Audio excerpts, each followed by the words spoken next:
sur la tombe de Louis Fréchette, à Monsieur le sénateur, L.O. David.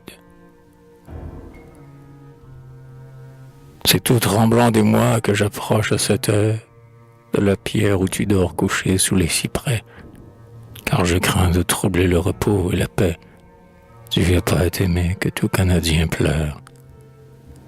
Je crains de réveiller une vague rancœur qui, dans l'étroit cercueil, plein d'une ombre sereine, où meurent les derniers murmures de la haine, peut-être couve encore au fond de ton grand cœur.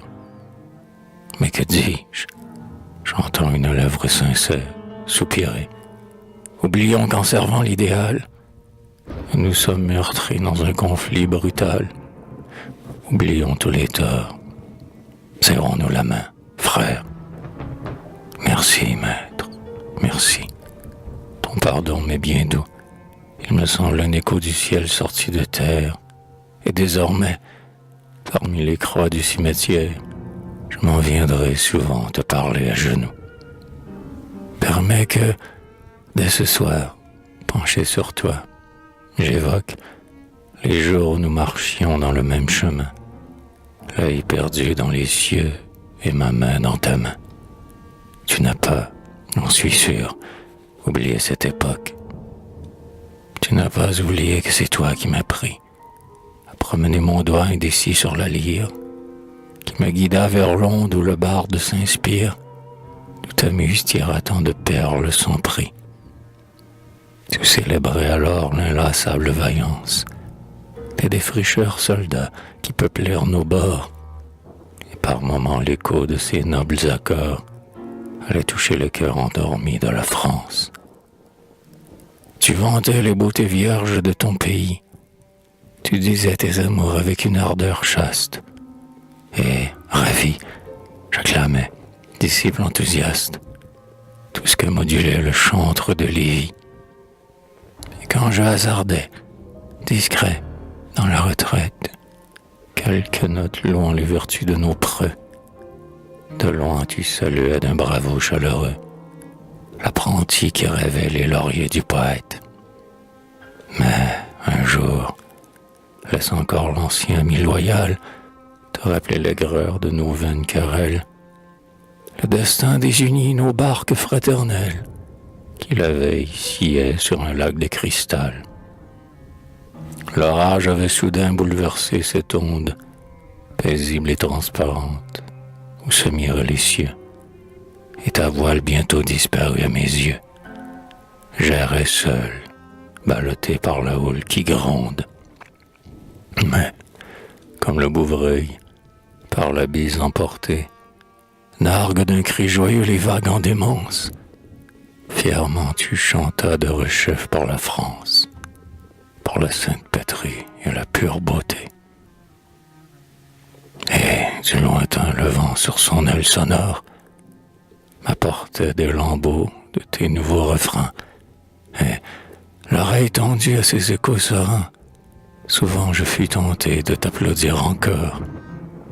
Et lorsque la mort vint heurter ton large front, tant de fois enflammé de sublimes chimères, nul ami ne versa plus de larmes amères, nul ne fut torturé d'un chagrin plus profond. Tu vois toujours des pleurs trembler à ma paupière, mais pourquoi dans mon cœur ce regret douloureux? Tu viens de t'évader d'un exil ténébreux pour aller contempler l'immanente lumière.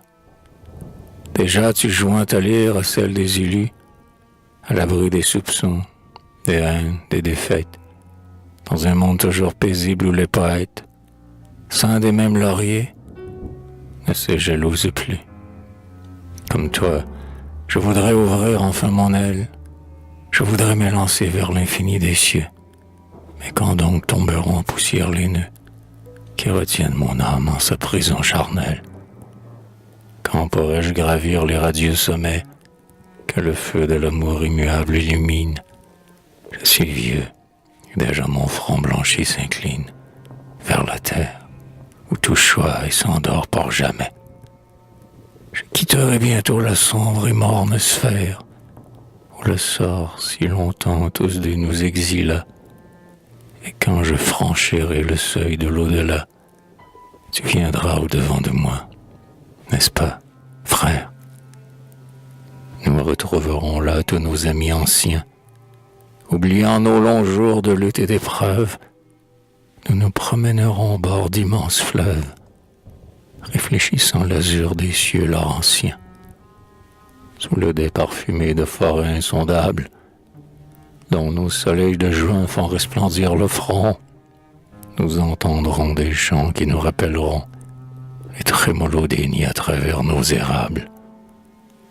Nous goûterons sans fin des bonheurs inouïs et nous contemplerons, loin de tous les îles, des spectacles 100 fois plus beaux que nos 1000 îles, que nos Niagara et nos Alleghenies.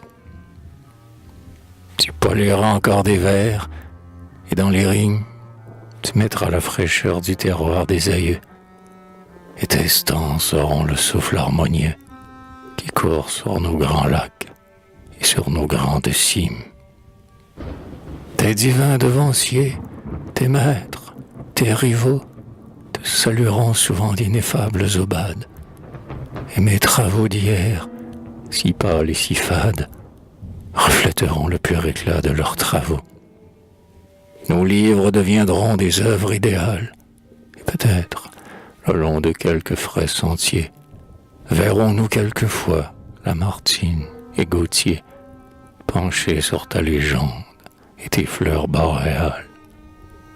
Crémazie et Garneau nous prendront par la main pour nous guider au sein de l'éternel domaine. Mais quel vol de poète extravagant m'entraîne. Seigneur, pardonne-moi ce rêve tout humain. Pardonne cet espoir conçu pour la souffrance. Sur un tertre désert, j'étais venu prier. Maintenant je n'ai puis, mon Dieu, que m'écrier. Étends sur ce tombeau l'aile de ta clémence.